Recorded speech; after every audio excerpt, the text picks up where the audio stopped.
Hi students, I am Divya. Today our topic is sorting. So students, open your notebooks and be ready with your notebooks. నేను చెప్పే ప్రతి పాయింట్ని note చేసుకోండి. Okay, so before going to know about sorting, we'll recollect what is data, what is information. You already studied about what is data, what is information in your previous class. So what is data? Data is raw facts and figures. And what is information? The processed data is called as information. అంటే ఏదైనా ఒక దాని గురించి సంబంధించిన విషయాన్ని data అంటామమ్మా. ఆ డేటాని process చేసి దాన్ని మనకి అర్థమయ్యే విధంగా, మనకు ఉపయోగపడే విధంగా మార్చుకుంటే అప్పుడు ఆ డేటా ఇన్ఫర్మేషన్గా మారుతుంది. Okay, so now what is sorting? Sorting అంటే ఏంటి? సార్టింగ్ అంటే ఇచ్చిన డేటాని ఒక ఆర్డర్లో ప్లేస్ చేసుకోవడమే సార్టింగ్. ఓకే, మనకి ఇచ్చిన డేటా ఏదైతే ఉంటుందో దానిని ఒక ఆర్డర్లో, ఒక వరుస క్రమంలో ప్లేస్ చేసుకోవడాన్ని సార్టింగ్ అని అంటారు. ఓకే, ఫర్ ఎగ్జాంపుల్ ఇక్కడ మనకి 4 types of water storage items ఇచ్చారమ్మా. ఏమేమి ఇచ్చారు? First water bottle, and next glass, and next tank, and next jar. Okay, so ఇప్పుడు దీన్ని ఏం చేయాలంటే మనం సార్ట్ చేయాలి. మనకి 4 items ఇచ్చారు కదా, ఈ 4 itemsని వాటి సైజెస్ ప్రకారం ఆర్ వాటర్ పట్టే కెపాసిటీ ప్రకారం మనం సార్ట్ చేయాలి. అంటే చిన్న నుండి పెద్దకు కానీ, పెద్ద నుండి చిన్నకు కానీ, అసెండింగ్ ఆర్ డిసెండింగ్ ఆర్డర్లో we should sort them. So will do that now. ఇప్పుడు ఇక్కడ మీరు చూసారంటే ఈ 4 items-లో ఏ ఐటెంలో అతి తక్కువ వాటర్ పడుతుందమ్మా? లెస్ వాటర్ని స్టోర్ చేసుకునే ఐటెం ఏది ఇక్కడ చెప్పండి? సో అన్నిటికన్నా తక్కువ వాటర్ని స్టోర్ చేసుకునే కెపాసిటీ ఉన్నది ఏంటి? గ్లాస్. సో ఇది ఫస్ట్. సో నెక్స్ట్ ఏది వస్తుందమ్మా? గ్లాస్ అయిపోయింది. అండ్ నెక్స్ట్ వన్ తక్కువ వాటర్ స్టోర్ చేసుకునే కెపాసిటీ బాటిల్, ట్యాంక్, జార్లో 3లో దేనికి ఉంటుంది? Water bottle. So this one is second. Next one what? Jar. So this one is third. Next tank. So this one is fourth. First glass, తర్వాత bottle, and next jar, and next tank. Okay, this is the sorting order. Okay, so మనకి ఇచ్చిన డేటాని ఒక ఆర్డర్లో place చేసుకోవడాన్ని sorting అని అంటారు. అర్థమైందమ్మా sorting అంటే? సో ఇప్పుడు ఫస్ట్ ఎగ్జాంపుల్ ఫర్ సార్టింగ్. ఇక్కడ మనకి స్టూడెంట్స్ మార్క్స్ ఇచ్చారమ్మా. సో ఇక్కడ ఇచ్చిన ఈ టేబుల్లో ఈ టేబుల్లో ఉన్న డేటాని మనం ఎన్ని రకాలుగా సార్ట్ చేసుకోవచ్చు అనేది ఇప్పుడు చూద్దాం. ఓకే, సో ఇక్కడ మనకి ఏమేమి ఉన్నాయమ్మా? Student name, surname, and marks ఉన్నాయి, రైట్? సో మనం ఏ విధంగా సార్ట్ చేసుకోవచ్చు డేటాని? ఎయిదర్ మార్క్స్ ప్రకారం సార్ట్ చేసుకోవచ్చు. ఎలా? హైయెస్ట్ మార్క్స్ నుండి లోయెస్ట్ మార్క్స్కి లైన్గా లిస్ట్ చేసుకొని ఆ విధంగా సార్ట్ చేసుకోవచ్చు. లేదా సర్నేమ్ బేస్ చేసుకొని సార్ట్ చేయొచ్చు. అంటే ఎలా? సర్నేమ్ బేస్ చేసుకొని ఆల్ఫబెటికల్ ఆర్డర్లో సార్ట్ చేయొచ్చు.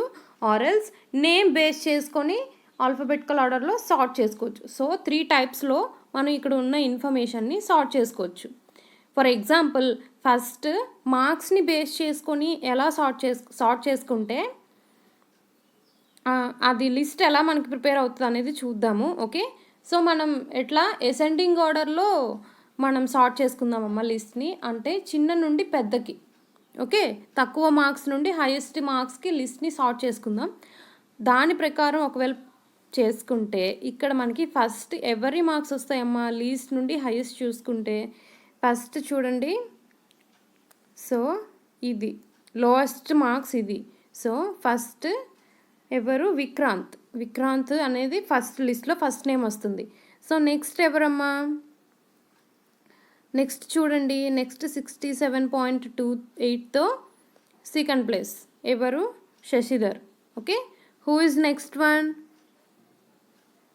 77.8తో దీపక్, థర్డ్.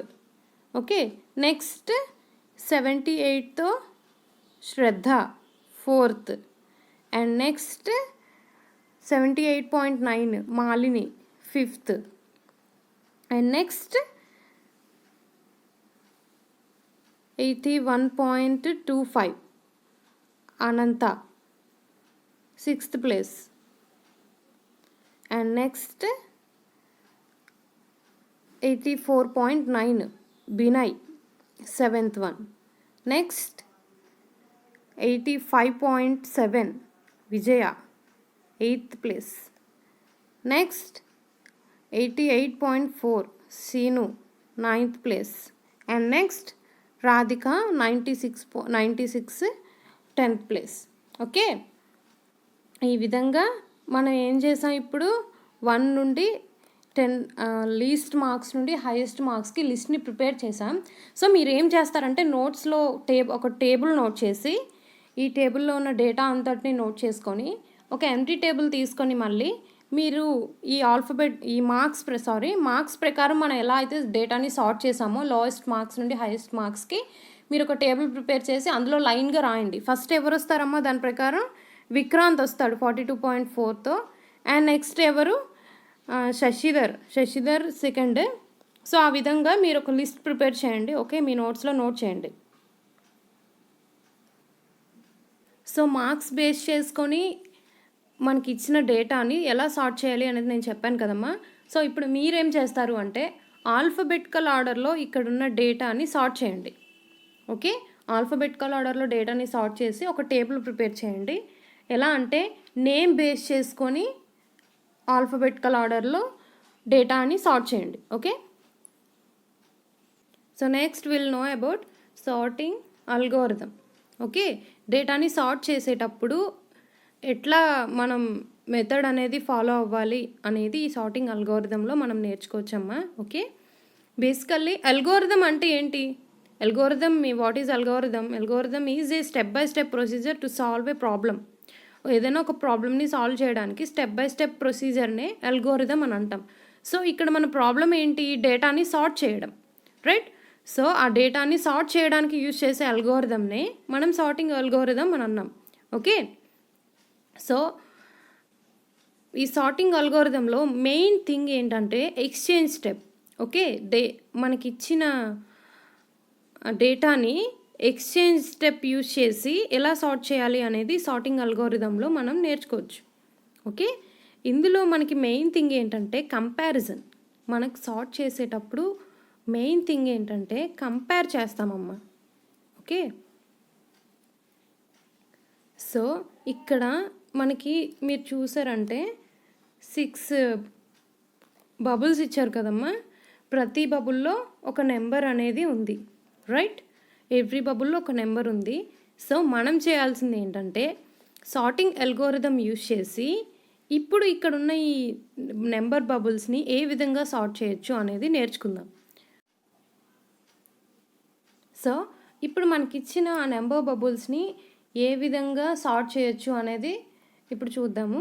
సో మనం లెఫ్ట్ నుండి రైట్కి, అంటే ఇక్కడ లెఫ్ట్ నుండి రైట్కి సార్ట్ చేయడం స్టార్ట్ చేయాలి. అంటే ఇక్కడ నుండి ఈ వైపు, ఓకే, ఈ డైరెక్షన్లో మనం కంపారిజన్ అనేది స్టార్ట్ చేయాలి. First 30 and 4. ఓకే, 30 and 4ని తీసుకొని ఇందులో లీస్ట్ నెంబర్ ఏది అనేది ఫస్ట్ మనం కంపేర్ చేసుకోవాలి.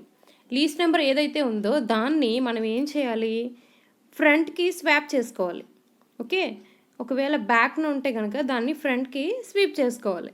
ఓకే, సో ఇక్కడ 30 and 4 ఈ 2లో మనకి లీస్ట్ నెంబర్ ఏదమ్మా 4, రైట్?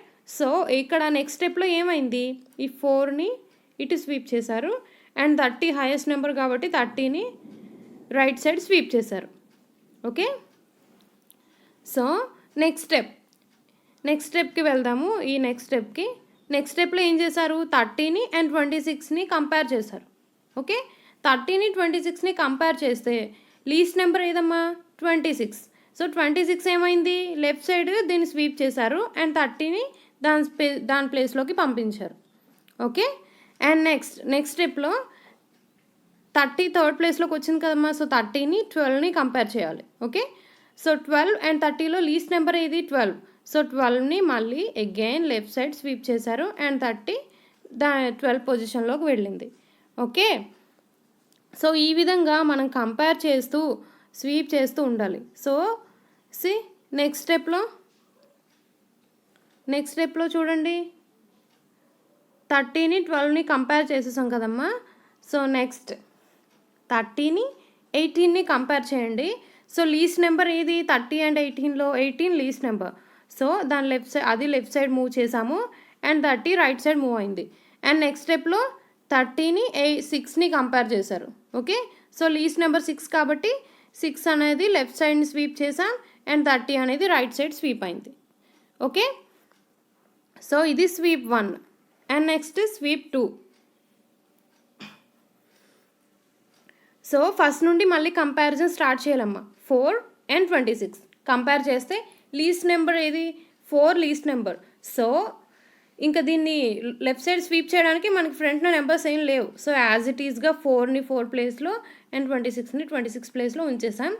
నెక్స్ట్ స్టెప్లో 26 అండ్ 12ని కంపేర్ చేసాం. కంపేర్ చేస్తే 12 లీస్ట్ నెంబర్ కదా. సో 12 అనేది లెఫ్ట్ సైడ్ స్వీప్ అయింది అండ్ 26 అనేది రైట్ సైడ్ స్వీప్ అయింది. సో నెక్స్ట్ స్టెప్లో 26 అండ్ 18ని కంపేర్ చేయాలి. 18ని కంపేర్ చేస్తే లీస్ట్ నెంబర్ ఏదమ్మా 18 కదా. సో 18 అనేది లెఫ్ట్ సైడ్ స్వీప్ అయింది అండ్ 26 అనేది రైట్ సైడ్ స్వీప్ అయింది.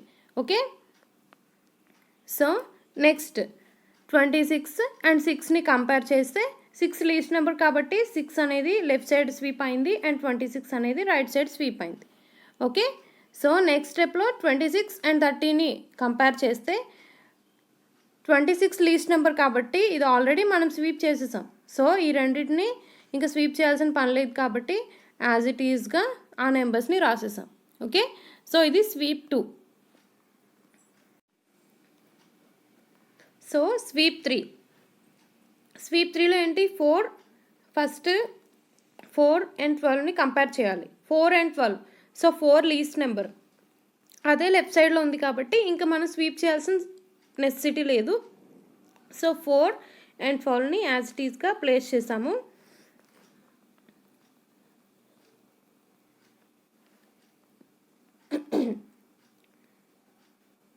So next sweep 3.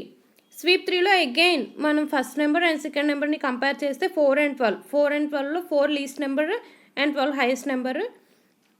So sweep చేయాల్సిన నెసెసిటీ లేదు కాబట్టి 4 అండ్ 12ని యాజ్ ఇట్ ఈస్గా ప్లేస్ చేసాము. సో నెక్స్ట్ 12 అండ్ 18ని కంపేర్ చేస్తే 12 అండ్ 18ని కంపేర్ చేస్తే 12 లీస్ట్ నెంబర్ 18 హైయెస్ట్ నెంబర్ కాబట్టి సో స్వాప్ చేయాల్సిన నెసెసిటీ లేదు కాబట్టి అవి కూడా యాజ్ ఇట్ ఈస్గా ఉంచేస్తాము. అండ్ నెక్స్ట్ వన్ 18ని అండ్ 6ని కంపేర్ చేస్తే సో 6 అనేది లీస్ట్ నెంబర్ రైట్. సో 6 అనేది లెఫ్ట్ సైడ్ స్వీప్ అవుతుంది అండ్ 18 యాజ్ ఇట్ ఈస్గా ఉంటుంది. ఓకే, సో నెక్స్ట్ స్టెప్లో 18 అండ్ 26ని కంపేర్ చేస్తే 18 లీస్ట్ నెంబర్ కాబట్టి ఇంకా స్వీప్ చేయాల్సిన పని లేదు. సో యాజ్ ఇట్ ఈస్గా రాసేసాము. అండ్ నెక్స్ట్ 26 30ని కంపేర్ చేస్తే 26 లీస్ట్ నెంబర్ కాబట్టి స్వీప్ చేయాల్సిన అవసరం లేదు. సో 26 అండ్ 30 యాజ్ ఇట్ ఈస్గా ప్లేస్ చేసాం. Okay, and next sweep 4. Okay, sweep 4లో again compare first number and second number compare చేస్తే 4 అండ్ 12లో 4 లీస్ట్ నెంబర్ కాబట్టి no need to sweep. So next compare 12 and 6. 12ని 6ని కంపేర్ చేస్తే 6 అనేది లీస్ట్ నెంబర్ రైట్. సో 6ని లెఫ్ట్ సైడ్ స్వీప్ చేస్తాము అండ్ 12ని రైట్ సైడ్ స్వీప్ చేస్తాం. Okay, so next compare 12 and 18. 12 and 18ని కంపేర్ చేస్తే లీస్ట్ నెంబర్ ఏదమ్మా 12 కాబట్టి no need to sweep. And next again compare 18 and 26. 18 and 26ని కంపేర్ చేస్తే లీస్ట్ నెంబర్ ఏది 18. Okay, so no need to sweep. And again compare 26 and 30. 26 30లో least number ఏదమ్మా 26. So no need to sweep. Okay, and next sweep 5. Sweep 5 చూస్తే కనుక ఇంకేమైనా మనకి స్వాపింగ్స్ ఉన్నాయా అనేది చూసుకోవాలమ్మా. సో కంపేర్ చేయండి 4 అండ్ 6. 4 అండ్ 6ని కంపేర్ చేస్తే మనకి లీస్ట్ నెంబర్ ఏది 4. So no swapping. Next 6 compare 6 and 12. 6 and 12ని కంపేర్ చేస్తే లీస్ట్ నెంబర్ ఏది 6. సో స్వాప్ చేయాల్సిన నీడ్ లేదు. సో నెక్స్ట్ 12 అండ్ 18లో కంపేర్ చేస్తే లీస్ట్ నెంబర్ ఏది 12. So no swapping. 18 అండ్ 26ని కంపేర్ చేస్తే లీస్ట్ నెంబర్ ఏది 18. సో స్వాపింగ్ చేయాల్సిన నెసెసిటీ లేదు. అండ్ 26 అండ్ 30లో కంపేర్ చేస్తే లీస్ట్ నెంబర్ ఏదమ్మా 26. సో స్వాపింగ్ చేయాల్సిన పని లేదు. సో మనకి ఏమైంది, ఇంకా నో మోర్ స్వాపింగ్స్. మనకి ఇచ్చిన డేటా అంతా మనకి సార్ట్ అయిపోయింది. 4, 6, 12, 18, 26, 30. సో మనకి ఇచ్చిన డేటా అంతా సార్ట్ అయింది. ఎలా అమ్మ, అసెండింగ్ ఆర్డర్లో, అంటే చిన్న నుండి పెద్దకి మనకి ఇచ్చిన డేటా అంతా సార్ట్ అయింది. ఏ విధంగా సార్టింగ్ అల్గోరిథం యూజ్ చేసాం ఇక్కడ అంటే ఎక్స్చేంజ్ స్టెప్. మన డేటాని ఒక ప్లేస్ నుండి ఇంకో ప్లేస్కి ఎక్స్చేంజ్ చేస్తూ వచ్చాం, స్వాప్ చేస్తూ వచ్చాం కదా. కంపేర్ చేసి 2 నెంబర్స్ని కంపేర్ చేసి డేటాని కంపేర్ చేసి కంపారిజన్ ప్రకారం మనకి కావాల్సిన విధంగా left to right, right to left swap చేసుకున్నాం డేటాని. Okay, so from this what we can observe, మనం ఏం అబ్జర్వ్ చేయొచ్చమ్మా దీని ప్రకారం? Sorting involves comparison. అంటే సార్టింగ్లో మనకి మెయిన్ థింగ్ ఏంటంటే కంపారిజన్. మనకి ఇచ్చిన డేటాలో ఏవైనా 2 థింగ్స్ని తీసుకొని కంపేర్ చేస్తాం. కంపేర్ చేసి దాని ప్రకారం మనం దాన్ని ఇందాక చూసాం కదమ్మా, ఆ విధంగా స్వాప్ చేసుకోవడమో, లేకపోతే right to left, left to right కానీ, అప్ అండ్ డౌన్ కానీ, డౌన్ టు అప్ కానీ మన డేటాని మనం చేంజ్ చేసుకుంటాం. దాన్నే మనం ఎక్స్చేంజ్ స్టెప్ అని అంటారు. ఓకే, సో సార్టింగ్ వల్ల యూజ్ ఏంటి? సార్టింగ్ అనేది ఏదైనా పర్టిక్యులర్ ఎలిమెంట్ని ఈజీగా ఫైండ్ చేయడానికి మనకి యూజ్ అవుతుంది. మనకి ఇచ్చిన డేటా అంతటిని ఈజీగా ఏది ఎక్కడుంది అనేది సార్ట్ చేసుకోవడం వల్ల మనం ఈజీగా తెలుసుకోవచ్చు. ఓకే, ఫర్ ఎగ్జాంపుల్ ఏంటి, మనకి డిక్షనరీలో ఏదైనా వర్డ్ ఫైండ్ చేయమని ఇచ్చారనుకోండి అమ్మ. డిక్షనరీలో ఏంటి, మనకు ఆల్ఫాబెటికల్ ఆర్డర్లో ఈచ్ అండ్ ఎవ్రీ వర్డ్ అనేది ఆల్ఫాబెటికల్ ఆర్డర్లోనే సార్ట్ అయి ఉంటుంది డిక్షనరీ మొత్తం. ఆల్రెడీ మీరు చూసే ఉంటారు కదా.